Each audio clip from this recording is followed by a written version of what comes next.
नमस्ते दोस्तों, मैं गई थी पूसा फरवरी में और वहाँ पे लगा था कृषि विज्ञान मेला। सबसे पहले डॉक्टर दिनेश कुमार जी से मिली, वो तो बताती हूँ। ये हमारा समेकित कृषि प्रणाली इंटीग्रेटेड फार्मिंग सिस्टम का मॉडल है।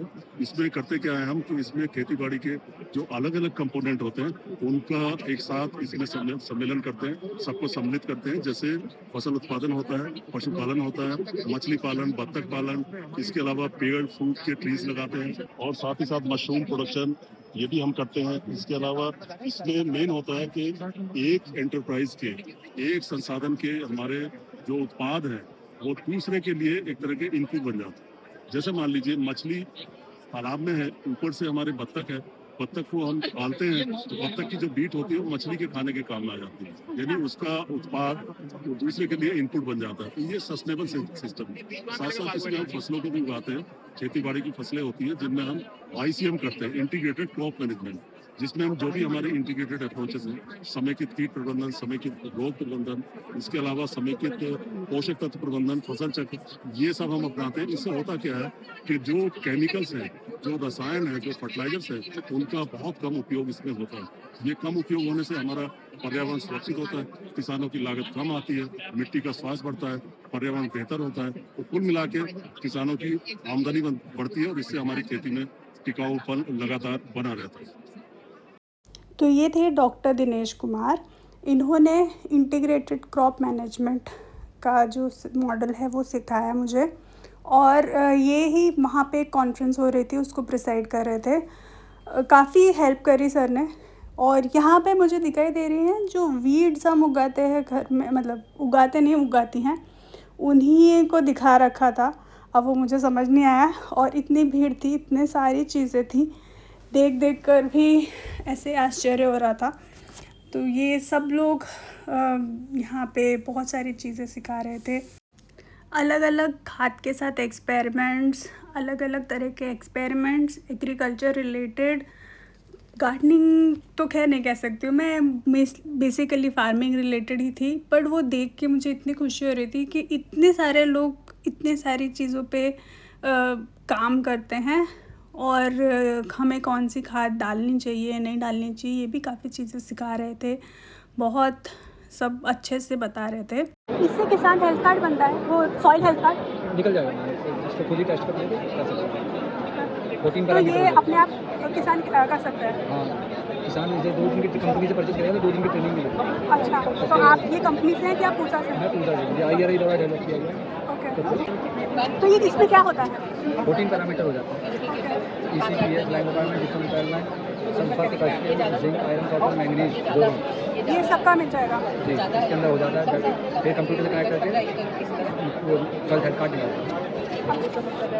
मतलब यहाँ पे आप क्या प्रमोट कर रहे हो? NPK ही यूज करो, खामियाज यूज मत करो, इसका क्या मीनिंग है? हम लोग बोल रहे हैं कि अगर कुछ भी नहीं डालेंगे तो ये होगा, ठीक है, लेकिन आपको अगर कुछ करना है तो सॉइल टेस्टिंग कराइए, उसके बेसिस पे आप फिर। और खामियाज मिनरल भी बहुत अच्छा है, यहाँ पे देख के लोग कहाँ करा सकते हैं, पूसा में करा सकते हैं। मेरे भी बाकी लोगों की तरह बहुत सवाल थे, मैंने भी कुछ सवाल पूछे, कुछ लोगों को परेशान किया, कुछ लोगों ने जवाब दिया। ये सब साइंटिस्ट आए हुए, मतलब जो भी यहाँ पे एग्जिबिट कर रहे थे वो साइंटिस्ट थे। ये अलग अलग तरह की खाद के ऊपर जो भी एक्सपेरिमेंट्स करे, जो भी डेवलपमेंट करे, बहुत सारी चीज़ें उस समय डेवलप होती हैं। बस इसको ग्रैनुलाइज करते हैं, और ये डिकम्पोजर हमें मिलाना होता है। ये डिकम्पोजर में नहीं मिलाना है, ये हमको जो डिकम्पोज करना है हाँ, वही मतलब खाद में जो हम खाद में। अच्छा मैम, थोड़ा डेमो दो, क्या क्या NPK में चाहिए होता है ना, नाइट्रोजन फिक्स करते हैं, फास्फोरस सॉल्वराइज करते हैं, पोटेशियम सॉल्वराइज करते हैं। तो आप अपने उसमें गमले वगैरह में डाल सकते हैं, वैम भी होगा तो ML बन जाएगा। ये सारे ऑर्गेनिक बेसिकली। जब आपको ये नहीं करना कि हमें पूरी प्रॉपर यील्ड्स मेंटेन करनी है, इतनी यील्ड तो नहीं करेंगे जितना केमिकल वाला, लेकिन ऑर्गेनिक। हाँ, अभी आजकल मेरा बेटा है छोटा, तो मुझे थोड़ा लगता है कि उसको बाहर का नहीं।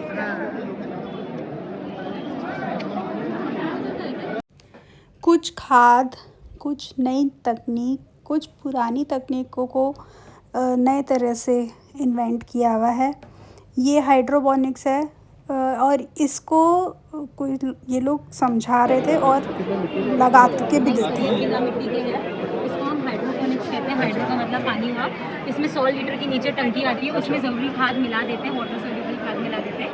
जो कूलर का पंप जैसे यूज़ होता है ना, तो वहाँ से पानी सर्कुलेट होना स्टार्ट होता है और यहाँ से घूम के वापस इसमें चला जाता है। तो जो पौधे की ज़रूरत होती है उस हिसाब से वो न्यूट्रिएंट ले लेता है। अब इसको पौधा जिससे इधर उधर ना झुके उसके सहारे के लिए आप ये क्ले बॉल यूज़ करते हैं। जी, इसमें से मैं आपको दिखाती हूँ। ये क्ले बॉल यूज़ करते हैं जिससे ये पौधा ना इस साइड झुके ना उस साइड झुके। और ये 180 दिन तक आपको पानी चेंज करने की ज़रूरत नहीं है। एंड ये आपका 30 से 35 दिन में ये वाला पर्टिकुलर क्रॉप तैयार हो जाता है। इसे लेट्यूस कहते हैं, ये भी सलाद पत्ता के रूप में काम आता है। और बाकी मैंने आपको बता ही दिया, उसका पैम्पलेट हम आपको दे सकते हैं। और इस पर्टिकुलर की 28,000 है, पर अगर आपके घर पे अगर फैमिली कम है तो उसके हिसाब से भी 8-9 हज़ार में बन जाएगा। जानकारी और सुंदरता का भरमार था इस फेयर में। पूरा ऐसे जंगल जैसा कहूँ तो भरा हुआ था। इतनी सारी चीज़ें बताई गई, इतनी सारी चीज़ें सीखी मैंने कि बस क्या बताऊँ। अलग अलग साइंटिस्ट ने अलग अलग पेपर्स प्रिपेयर करे थे, अलग अलग तरह से रिसर्च करी थी, किसानों के बेनिफिट के लिए, लोगों के बेनिफिट के लिए। वहाँ पे बहुत सारी जगह पे ऐसे एनुअल मैगज़ीन्स भी थी, वो भी मैंने एक आध दो सब्सक्राइब भी करी। और बुक्स भी मिल रही थी यहाँ पे अलग अलग तरह से। लोगों ने देखो ये पेपर प्रेजेंट करे हुए हैं, कैसे इलेक्ट्रिसिटी में यूज़ कर सकते हैं, कैसे वेस्ट को यूटिलाइज़ कर सकते हैं। बहुत सारे कहाँ सेंटर्स है। मेरे जैसे लोग जिन लोग को कुछ नहीं पता है उन लोग के लिए तो फुल नॉलेज का ख़जाना था। और किसान लोगों के लिए बहुत हेल्पफुल था। किसी को कोई प्रॉब्लम है, कुछ है, तो वो लोग यहाँ पे सपोर्ट भी करते थे, बताते हैं। और मैंने सुना है पूसा में ऐसे भी जा सकते हैं, और कैसे जा सकते हैं वो आपको थोड़ी इंक्वायरी करनी पड़ेगी। मैं सिर्फ़ ये मेले में गई थी, उसके अलावा मुझे नहीं पता। मैं अगली बार पता करूँगी तो बिल्कुल आपको बताऊँगी। वहाँ पे एक बुक स्टोर है पूसा के अंदर ही, उन्होंने मुझे बताया कि वो तो करते हैं, मतलब वहाँ जा सकते हैं, एंट्री होती है। और अंदर भी जहाँ जहाँ रिसर्च चल रही है वहाँ वहाँ कर सकते हैं। लेटेस्ट टेक्नोलॉजीज़ का यूज़ कैसे होता है, क्या होता है, सब बता रहे थे। बहुत सारी ऐसी मशीनरीज़ दिखाई थी जो लोगों को नहीं पता होती हैं, उनको डेवलप करा है। बहुत सारे ऐसे प्रोजेक्ट्स होते हैं जो पूसा के साइंटिस्ट और जो लोकल और लोग होते हैं उन सब के बारे में बताया। अलग अलग तरह की खाद कैसे होती है, अलग अलग तरह की ग्रोथ कैसे आप ले सकते हो, सिंपल चीज़ों से कैसे क्या क्या डेवलप होता है। ये देखो अलग अलग तरह से टेक्नोलॉजी को कैसे यूज़ कर सकते हैं एग्रीकल्चर में। ये टिश्यू कल्चर है। मैंने पहली बार देखा था, मैंने खाली सुना था कि टिश्यू कल्चर से प्लांट्स डेवलप होते हैं।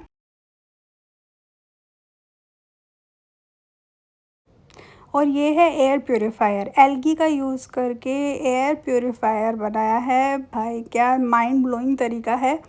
अलग अलग तरह से कौन से फीड कैसे करते हैं। बहुत सारी जगह पे फ़िश फार्मिंग भी होती है और खाना भी बनाया हुआ है। ये अलग देखो, ये गमले हैं इस तरह से, बहुत लाइट वेट और इजी टू कैरी गमले थे।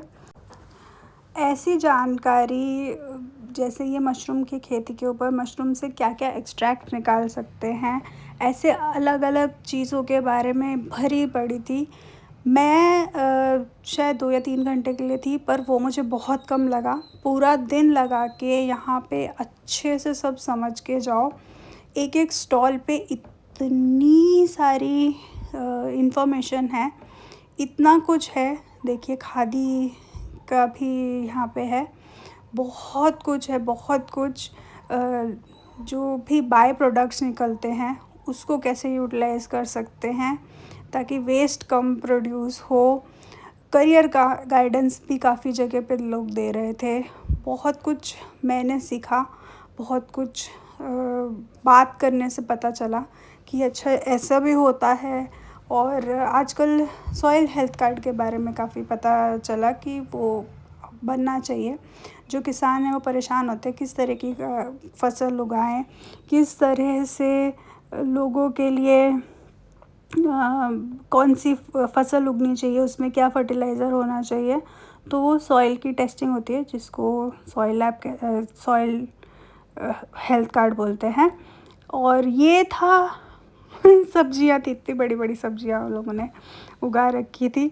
और ये एक मुझे बहुत अच्छा लगा, ऑटोमेटिक फ्रूट जूस मशीन है, वो नोएडा में कहीं की जगह लगी, उसको उन लोगों ने एक्सप्लेन करा। मैं सच बताऊं तो मुझे ऐसा लग रहा था कि बस मेरा दिमाग एक्सप्लोड हो जाएगा, इतनी इन्फॉर्मेशन थी, इतना कुछ सीखने को मिल रहा था, इतना कुछ बता रहे थे सब, कि बस ऐसा लग रहा था कि वहीं रहो। नेक्स्ट टाइम मैं सोच रही हूँ कि मैं जल्दी जाऊँगी और एक दिन एटलीस्ट पूरा स्पेंड करके आऊँगी। और काफ़ी अच्छा मुझे समझ में आई चीज़ें, बहुत सारी चीज़ें एक्चुअली, क्योंकि मैं तो बिगनर गार्डनर हूँ, तो बहुत सारे फार्मिंग के तरीके, खेती मैंने कभी करी नहीं है, तो फार्मिंग के बहुत सारे तरीके, वो उसके मॉडल्स बना बना के समझाया था, बहुत सारी चीज़ें एक्सप्लेन करी थी कि हमें ये सब करना चाहिए। मुझे ये लगा था कि खाली दिल्ली में ही पूसा है, बट वहाँ जाके पता चला कि एग्रीकल्चरल रिसर्च इंस्टीट्यूट्स बहुत बहुत दूर है, और किसान हेल्प केंद्र ऐसे कुछ होते हैं, वो किसानों को मदद करते हैं। यहाँ पे बीज भी मिलते हैं, खाद भी मिलती है। सरोजती हैं, उनका चैनल है ऑर्गेनिक टेरेस गार्डन, उनसे मुझे पता चला था। वो तो इनफैक्ट खाद वगैरह भी वहाँ से लाती हैं, सब ऑर्गेनिक खाद होती है। और खुशी मुझे बहुत हुई थी, मुझे ऐसा लग रहा था कि मैं डिज़नीलैंड में हूँ। मैंने पर्ल फार्मिंग सीखी, मैंने पता नहीं क्या क्या सीखा है यहाँ पे। मेरे फ़ोन की मेमोरी ख़त्म हो गई थी, बस बहन अब नहीं हो सकता, अब बिल्कुल नहीं हो सकता। इतने इंटेलिजेंट लोग, ये देखो मोती की फार्मिंग है, मोती निकालते हैं इसमें, वो उन्होंने सिखाया था। आप मतलब आप छोटे से किसान हो या कोई आप कर सकते हो, तो वहाँ पे बहुत नॉलेज शेयर करते हैं, बुक्स बहुत सारे बताते हैं, आर्ट वर्क लोग बहुत तरह से दिखाते हैं, अलग फ्रूट्स दिखाओ उसमें क्या क्या डेवलप करा है, वेजिटेबल्स में क्या क्या डेवलप करा है। और खैर वहाँ की सुंदरता तो अलग ही थी, बहुत सारे प्यारे प्यारे डेकोरेशंस करे हुए थे वहाँ पे, जो देख के मुझे बहुत अच्छा लगा। और सर्दियों का टाइम था, तो सर्दियों के फूल आपको पता ही है। ये दिनेश सर प्रिसाइड कर रहे थे पूसा कृषि विज्ञान मेला का, जो कॉन्फ्रेंस चल रही थी यहाँ पे एक, तो वो देख के बहुत अच्छा लगा। मेरे पास समय की बहुत कमी थी, वरना मैं पक्का बैठ के सब सीख के समझ के आती, बहुत अच्छा लगा मुझे। वहाँ पे नर्सरी के स्टॉल्स भी थे, खाने के भी स्टॉल्स थे, बट खाने के स्टॉल्स में मैं गई नहीं, क्योंकि मेरा जो एरिया ऑफ इंटरेस्ट था ये वाला ज़्यादा था। तो मैंने कहा खाना तो मैं घर खा लूँगी, बट ये सब मुझे नहीं मिलेगा, और मुझे जल्दी निकलना था, वापस आना था, मेरे घर से काफ़ी दूर है। और ये सब देखो, इतनी मशीनरी है, इतनी मशीनरी है, बाप रे, मुझे पता ही नहीं था कि इतनी सारी चीज़ें यूज़ होती है एग्रीकल्चर में। खेती करना बहुत मुश्किल है, मुझे पता है, लेकिन ये सब देख के मुझे लगा ओ माय गॉड, मतलब ये एक अलग लेवल की साइंस है, जिसमें पक्का आप लोग को थोड़ा इंटरेस्ट देना चाहिए।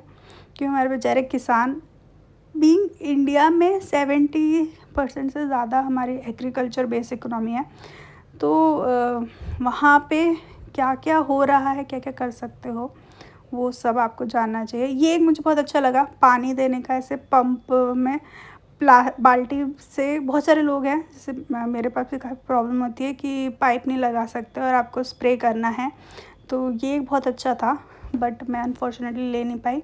इनकी डिटेल्स मैंने वीडियो में शो करी है, अगर आपको चाहिए तो आप पॉज करके स्क्रीनशॉट ले सकते हो और लेके मंगा सकते हो। इनसे बात करके मुझे बहुत अच्छा लगा, ऐसे बाल्टी में पाइप डाल दिया और ऐसे स्प्रे करा, मतलब ये इंस्ट्रूमेंट डाल के ऐसे स्प्रे करा, तो बहुत अच्छा लगा मुझे। यहाँ पे टिप्स बहुत अच्छी मिली गर्मियों में कैसे प्लांट्स को सही कर सकते हैं, पूसा में भी। और ये जो नर्सरियों के स्टॉल्स लगे थे, बहुत बड़े बड़े स्टॉल्स थे, बहुत प्यारे प्यारे फ्लावर्स थे।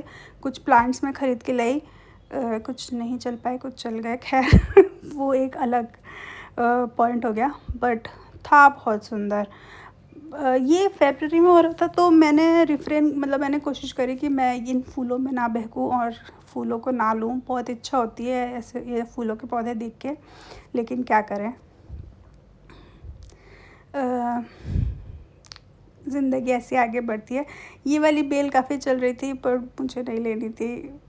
उठा के भी लाना एक मुश्किल हो जाता है मेरे लिए। बहुत सारे